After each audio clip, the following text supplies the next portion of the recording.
Welcome to Real Estate Coaching Radio, starring award-winning real estate coaches and #1 international best-selling authors, Tim and Julie Harris.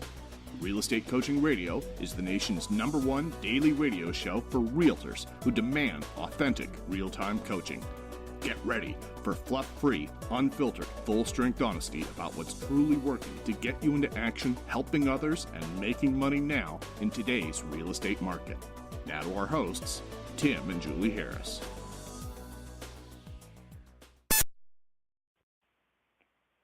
When it's meant to be, it's up to me. I want you guys to start out today's show by writing that down. When it's meant to be, it's up to me.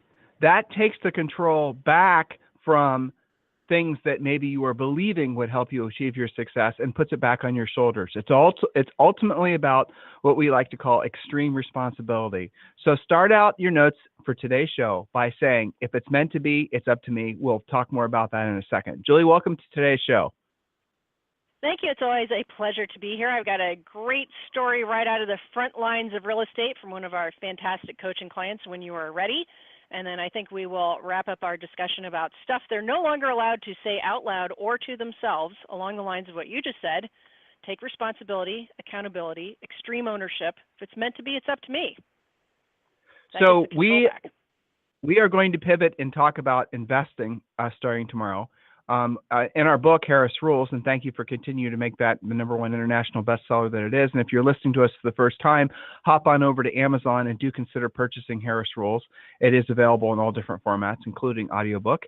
So part of that book is basically working up to the crescendo, really. Why are you working in your business? Why did you start a business? Why are you an entrepreneur? Why? And most of you, if we had, what would be probably 112,000 of you that listen to this show on a regular basis. If we had you all in a room and we were to ask you that question, we'd get all kinds of different answers. But after we sort of drilled down on all the different answers, here's what we would hear: freedom. You guys got into real estate. You took a job to pay your bills, right? You went to college to basically to be employable so you could get a job to pay your bills.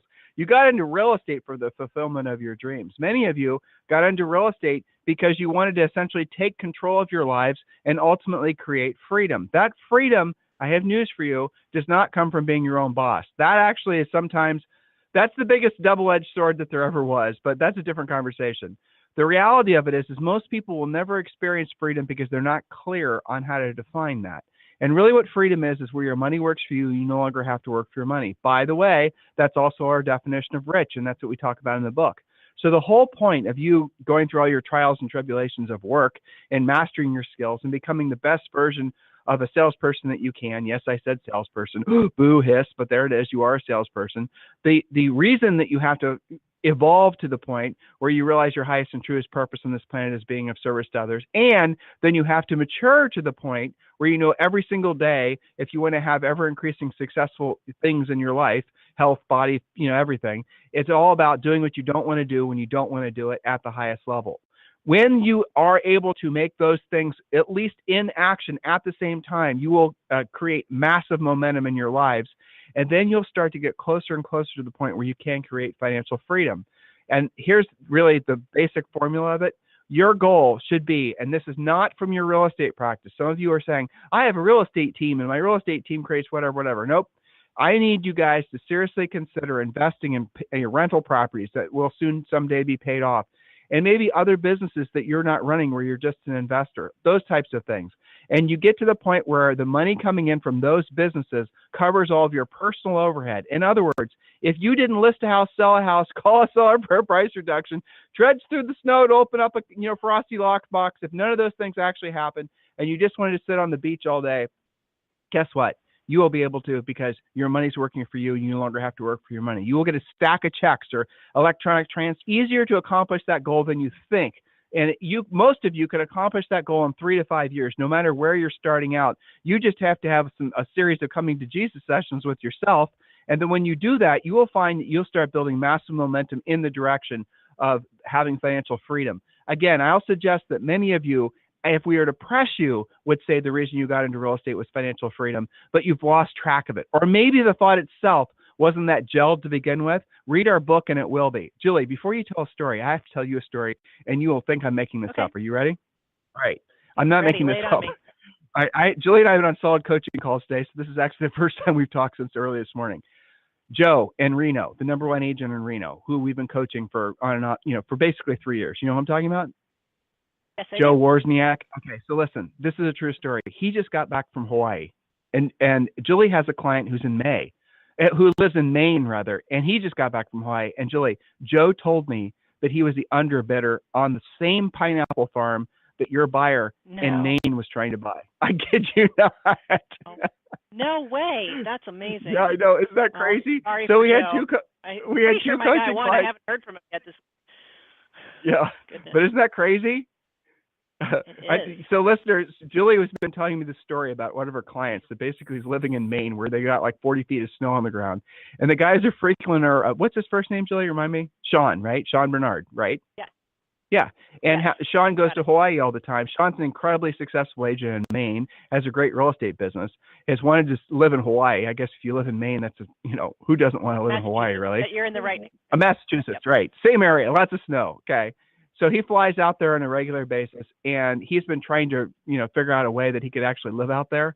And Julie got an email from him saying, look, I've just had it with this Massachusetts weather, and I'm going to finally decide to, make the plunge opposed to, doing this half here and half there life. And he found himself buying a pineapple farm. And I had my first call with Joe this year. He's taken a lot of time off. He had an incredible year last year. And he told me this story about this pineapple farm, and the details he was giving me were identical to what you were telling me about what Sean was trying to buy. Same island, 24 acres, less than $1 million. I mean, how many of those can there be? So anyway, I thought that was just a hilarious story. What a coincidence, huh? I know, and even beyond that, while Sean was out there, he's also meeting with one of our other coaching clients who is a broker, so there's another connection there. So small world, right? I think that's pretty cool. That's an amazing story, though. It's fun, though, yeah. So, Jill, you have a story you'd like to share. I do, and this is, I don't know, maybe 5 or 6 paragraphs, and we're going to pause. I want people to actually write down some little anchor points here because this is such a great real-world story from Stephen Black, and he doesn't know that I'm sharing this, but I don't think there's anything not to share here. So this is right from our private Facebook page when we're coaching clients, Stephen Black. He says, so I got this email from a listing lead site that charges 25% to give you a lead once it closes. Okay, well, that seems fair. Information on the lead form was accepted, and it said, quote, seller wants only a strong conservative/Republican agent. Well, I laughed to myself as that's just not who I am, but I reached out anyway to them via voicemail and email. Okay, so stop. First point, he's being versatile, might not be his exact cup of tea, decides it doesn't matter, he's reaching out anyway. They responded, and after shameless self-promotion via email, they invited me to come over for a visit. I really wasn't expecting to get too far since they seemed so conservative, but I kept an open mind. We toured the property, 5 acres, barn and a shop, greenhouse, above-ground pool, all is good. I brought my laptop, but forgot my portable hard drive, so my listing presentation was on the hard drive, and I thought I was sunk. But then I started just sketching it out on paper. Again, versatility, didn't give up, had a backup plan. Okay, now, by the way, that's another reason to have a hard copy paper version of your pre-listing package, but we'll get into that later. Well, hover there. Jill, hover there. Yes. So listen, listeners, do not present on your iPads or your computers or your anything else. Do not send them digital versions of your pre-listing pack or your listing presentation. Always do things with paper. We're not going to talk about it right now, but there's all kinds. Well, there you go. And there's all kinds of psychological benefits to basically making it so that if you have them looking at a computer and a monitor, you're going to spend too much time basically looking at the technology, and they will not concentrate on you. You will not be in control. The little digital device between you and the seller is going to be what's going to be controlling the conversation. So go ahead, Julie. Go ahead. That's it. Okay, so then the husband gets up in the middle and answers the door. It's their pastor. OMG, in the middle of my presentation. The pastor and he disappear into the back of the house for like 45 minutes while I keep presenting to the lady of the house. Their tune at the beginning was that they're interviewing several agents and you're the first. He says, damn, I thought I should have been the last. Okay, so stop there. To improve, and he's doing a good job, but to make it better, should have used the pre-qualification script from our coaching class because you would have known and then you could have been last. But he goes on to say, finally, I'm done with my presentation, and she says thanks, and we're interviewing someone else on Thursday. He says, She also said a couple of other interesting things. And here's an excellent point that should keep you guys on the phone, especially those of you who have used the excuse, everybody's calling, they're talking to everybody else, all that crap that you're not allowed to say to yourself anymore. Okay. She said some other interesting things, that she called 2 local agents who live in her neighborhood. She even gave me their names, and I know who they are. They're well-established agents. And both of these agents could not be bothered to visit with her. They gave her some general price impressions over the phone. Unbelievable. These are like long-term agents in the area. Wow, I was shocked. So you see how it's not always what you think, right? So then he says, okay, then I asked her to sign a listing agreement. Nice job closing. He asked her to sign today because I was there and because she liked what I was saying. At first she says, no, we like the guy coming on Thursday. He sounds so nice on the phone and he says he's sold properties around here. Well, I know the agent, have done deals with him. I ignore that part and just tell her that I brought the necessary forms so we can get started today. And she says, well, yes, I'd like to take care of this, but my husband is off in the back room talking about finishing a remodel with the pastor, and I'm sorry you got up in the middle of your presentation. Let's see if I can get his attention. Do you have time to hang out while he finishes? Okay.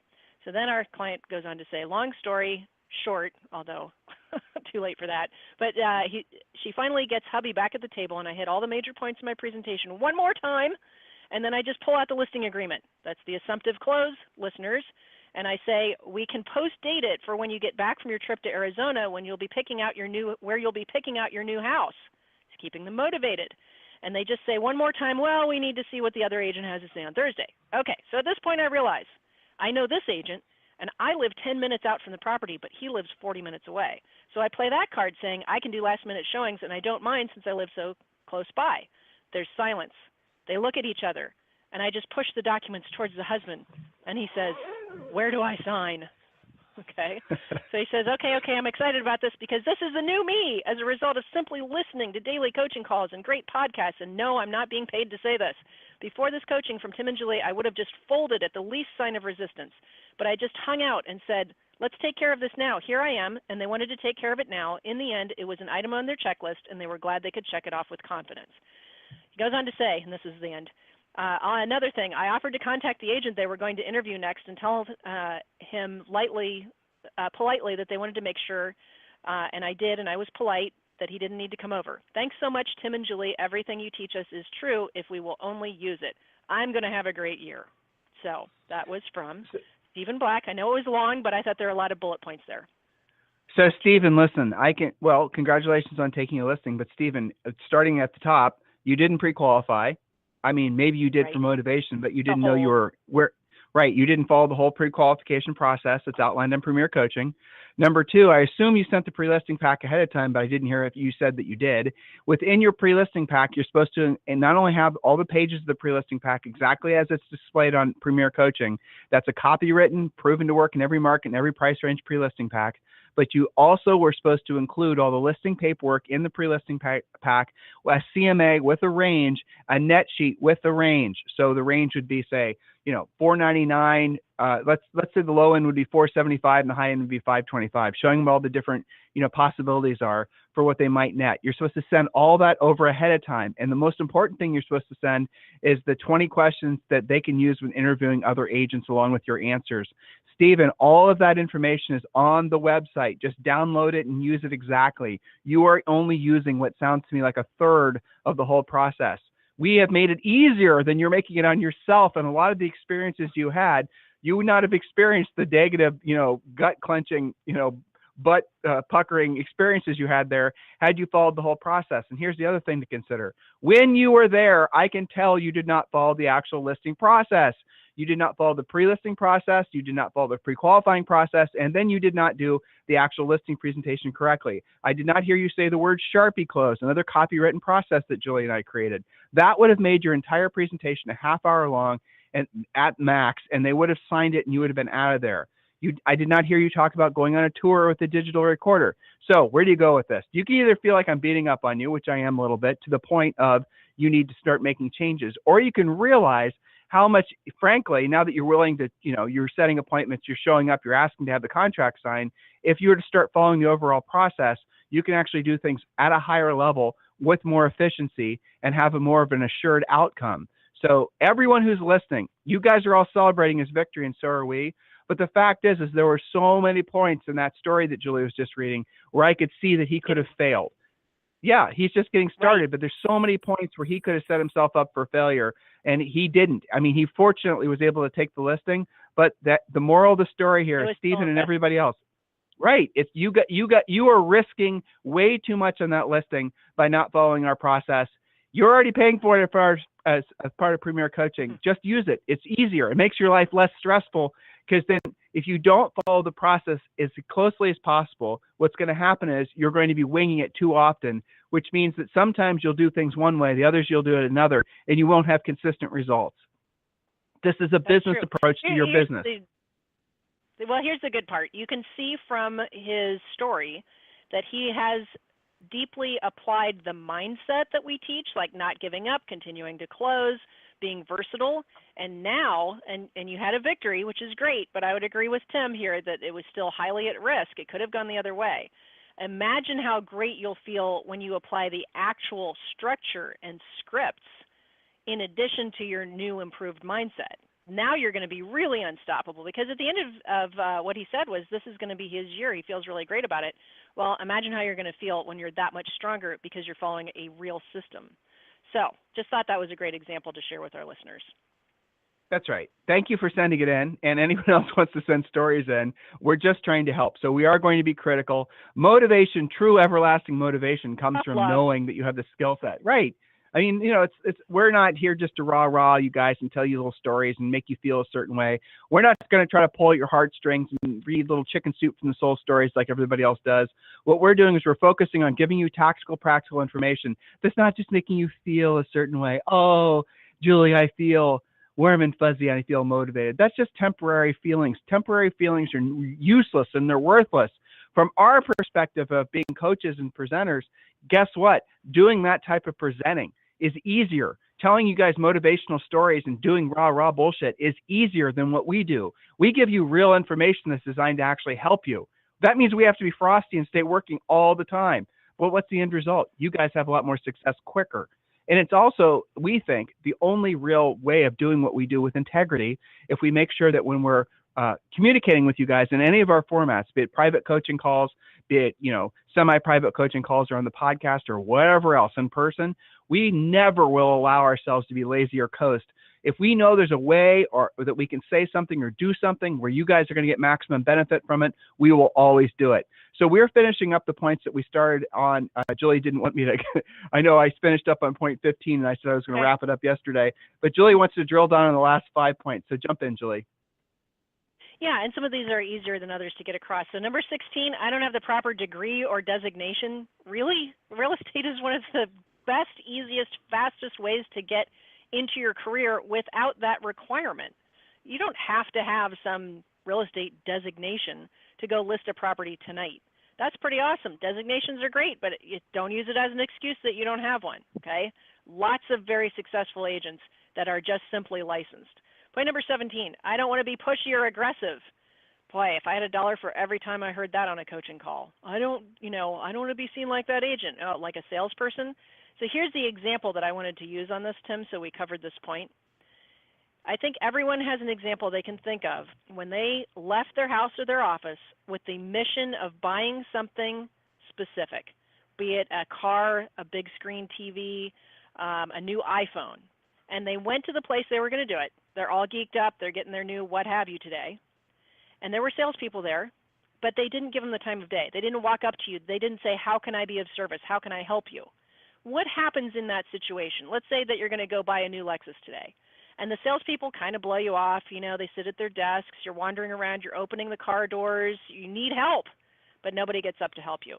Don't you walk out of that dealership and go next door to look at something else where somebody will help you? At least 80% of this is just showing up, okay?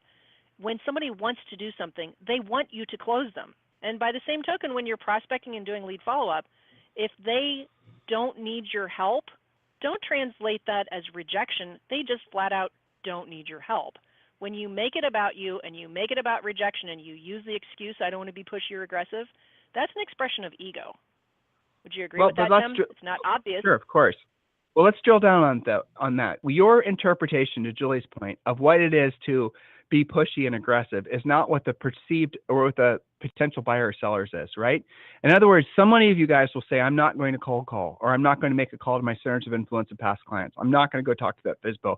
I'm not going to hold an open house and ask people to register so I can call them back later because I don't want to seem too pushy. Well, the message that you're actually sending is that you don't give a shit and you're not serious about your business, because everybody knows that when they're dealing with a professional, that professional is not going to sit on their hands when they can be offering to be of service. The mindset shift that you guys should seriously consider is realizing that all a great salesperson does is basically helps people accomplish the goal that they already said that they have. Julie's example of walking into the Lexus dealership. You don't walk into Lexus dealerships for fun. You want to buy a car. The salesperson who's, I don't want to be too pushy. I want to let them walk around for a while. I don't want them to jump down their throat. What's the message that he's sending? He's really thinking, I don't want to be rejected. He's really saying, I don't like when people are pushy with me or what I think is pushy, so I'm not going to be, overly aggressive with them. He's basically thinking about all these thoughts that are about him. He's not thinking about them. He's not thinking about the fact that they only have 20 minutes. He's not thinking about the fact that they wanted to buy a car today. He's not thinking about the fact that, it's just a huge inconvenience for them to actually have stopped by in the first place, and wouldn't it have been nice for him to see what's happening? The pivot has to go from thinking about you to thinking about the other person. And the best way for you to overcome your fear of being perceived as being pushy is just to follow a scripted and basically have a professional scripted approach. When you do that, when you follow a scripted approach to your communications with buyers and sellers, the questions will basically do the work for you. And all you have to do is ask them with a little bit of your own personal style. And remember, guys, our scripts, we want you to internalize them, then we want you to personalize them. Don't just skip to personalizing them, though. You have to internalize them first, otherwise you'll screw the questions up. Don't try to, you can memorize them, but the memorization and then just parroting them back the exact way they were written often leads to failure because you're not using your own speaking style. They don't feel like yours. They feel like you're always being forced into using somebody else's words. And when you do that, chances are you're never going to click with what it is you're supposed to be saying. Versus if you were to internalize and then personalize. There's nothing wrong with personalizing stuff, guys, but you first have to know the actual sequence of the questions. And then if you want to play around with it a little bit and have fun, go for it. I mean, that makes selling fun. Selling is the greatest job ever, or it's the worst job ever if you basically are living in your head too much and not really realizing the fact that your highest and truest purpose on this planet as a salesperson and everything else is to be of service to others. Next point, Julie. All right, the next point. I can do that tomorrow, next week, next month, or next year. That's just good old-fashioned procrastination. I have the easy cure for that. Replace those thoughts with, I'm a doer. I do things now. I get things done.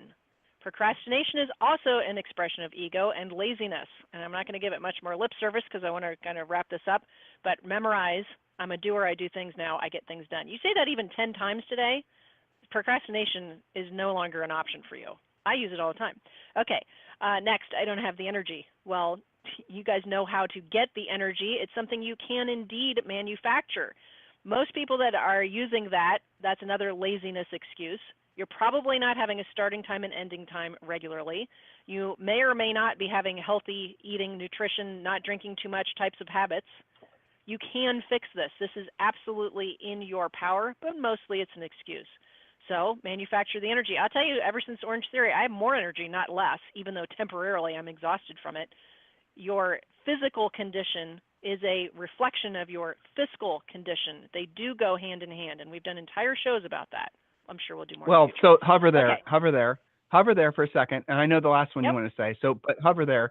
So she's saying, if you guys are willing to take on the, I don't even know what you want to call it, the brutality of Orange Theory, Orange Theory Fitness or something similar. No, you cannot go to the gym by yourself. You have to basically be signing yourself up for some sort of group or personal trainer type deal. That way you have accountability while you're there. You have accountability to show up. You have accountability amongst your peers. You have accountability to the coach.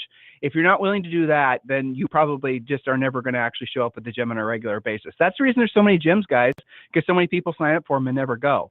But assuming you are willing to take that on, and Orange Theory Fitness is, participate in that, it's great.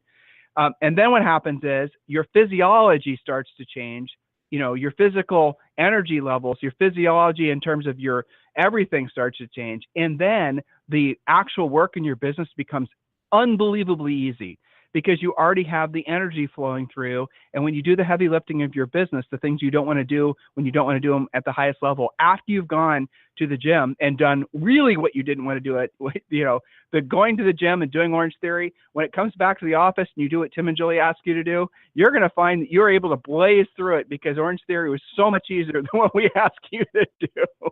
So just keep that in mind. Number 20, and by the way, guys, we probably should have drilled down on this. This is a list of things that you should never say or allow yourself to think. If you can prevent the thought from popping in your head in the first place, that's great. But if not, then when you feel these thoughts bouncing around your brain, recognize them for the defeatist type thoughts that they are and show them the exit. So point number 20, last one of the 3-part show we did here, is it's a waste of time. So many of you guys will use the it's a waste of time. And a sort of an ugly kissing cousin of that one is, people in my office said that didn't work. Like, here's what I just think it's hilarious. I hear this all the time. I'll hear people say, you know what? I'm not going to try expireds. I heard from so-and-so in the office that it doesn't work. Or I'm not going to call centers of influence and past clients, or I'm not going to call that for sale by owner, or whatever. You just go through this long litany of things you supposedly heard or read someplace, something you picked up in the ether, and use that as your excuse to actually not do it. Guys, realize that really long-term, ever-increasing success in this business, it's not difficult. Matter of fact, this is probably, people ask us in email frequently, because we have lots of entrepreneurs that listen to this podcast. It's one of the top-rated podcasts in the training section on iTunes. So we get lots of people that are, looking for opportunities other than just the normal 9 to 5. And I get it. And they'll email us. And they'll ask us business ideas. So I always go back to the same thing. There's a lot of brilliant businesses out there. There's a lot of great ways to help people make money and have a great life. But I know of none that are as good as real estate. Real estate is so brilliant for so many reasons, but really there's no barriers to entry. And when you have inventory, i.e. listings, you don't have to pay anything for those listings. If you wanted to open up a restaurant, if you wanted to open up any kind of other business, your biggest expense, which is going to prevent most of you from ever doing anything in a business anyway, it's going to be the startup expenses out of the gates. It's going to be hundreds of thousands, if not millions of dollars. And here's what's amazing. Even after you start, say, for example, a restaurant, most restaurant owners make like 1 or 2%. They make no money. Most, if you go through the litany of businesses that are out there as you're driving around going to your listing appointments, and you're going to go list $1 million house, and when it sells, you're going to make a 3% margin on the thing or whatever, you're making more money by far than all the businesses that you passed on the way there, because of the fact that real estate is such a brilliant opportunity. And what does it take for you to be really successful in this business? Skills. It takes you knowing what to say. We're coming out of a market that was largely relationships based. Who you knew. Now it's going to be what you know. As it becomes more competitive, and as markets start to shift, and we're already seeing that start to happen in the middle price ranges, it's going to be about having conversations with sellers that maybe a lot of agents will never or have never developed the skill set to have. I'm not saying there's a big slowdown. I'm just saying there's a moderation of the market in a lot of markets. We're hearing it from our coaching clients every day. Have the skills, guys. Focus, drill down. Have the commitment to yourself that 2018 is going to be your best year ever. If you make 2018 your best year ever, and you really focus on what we're asking you to do, you're going to have a great, not just 1 year, but probably a great 5 years. This could be the greatest 5-year run of your entire life. This could be the next 5 years of your life, if you choose for it to be, is going to be the absolute first major stepping stone that's going to set your entire family in a different trajectory. You, first of all, are going to get the benefit, and then your immediate family. We're talking about different lifestyles. We're talking about you creating a legacy if that's something that's important to you. Why? Because that is really, at the end of the day, if you're putting in the effort, you got in this real estate business to be free, to be financially free. Why do you keep on putting up barriers to prevent you from accomplishing that? Why do you believe that you can buy leads? Why do you think that you have to form a team in order to basically have lots of net profit when the opposite is true? Why do you believe that there's an easy button when you know intuitively, there's not? Why do you make it so hard on yourself and waste so much time and cause yourself so much anguish looking for alternative paths when what we say every single day will get you there quicker than virtually anything I've ever come about? And we're going to tell you things you don't want to hear when you don't want to hear it at the highest level. That's what this show is all about. So listen, I got to buzz off. If you guys want to communicate with Julie and I, it's tim@timandjulieharris.com or julie@timandjulieharris.com. Reminder for everyone, if you've not registered for the Agent Millions event, I think we're going to be doing 1 or 2 more in the next few days. The Agent Millions event is a interview series that we've done with, it's like 21 top producing agents, most of which are our coaching clients, all of which I think there's maybe one that doesn't earn over $1 million per year. I wanted you guys to have direct exposure to the folks that have been associated with us for a long period of time, so you can see the benefits of basically staying in the mode that we ask all of you guys to stay in. And you will find that they have an absolute, the stories that they tell will seem very familiar because it sounds very similar to what we ask you to do on the show. And I think sometimes if some of you skeptics out there, you'll hear Julie and I saying what we say, and you'll say, well, they're just trying to sell coaching. Well, we are trying to sell coaching. That is true. But the fact is what we're trying to sell you also works. So sometimes you need outside third-party validation, and that's what agentmillions.com is all about. So go to the agentmillions.com event, register for it, and then listen in. It's a lot of fun. And listen, guys, if you need us for anything, it's tim@timandjulieharris.com or julie@timandjulieharris.com. Have a fantastic day, and we'll talk with you on the show tomorrow.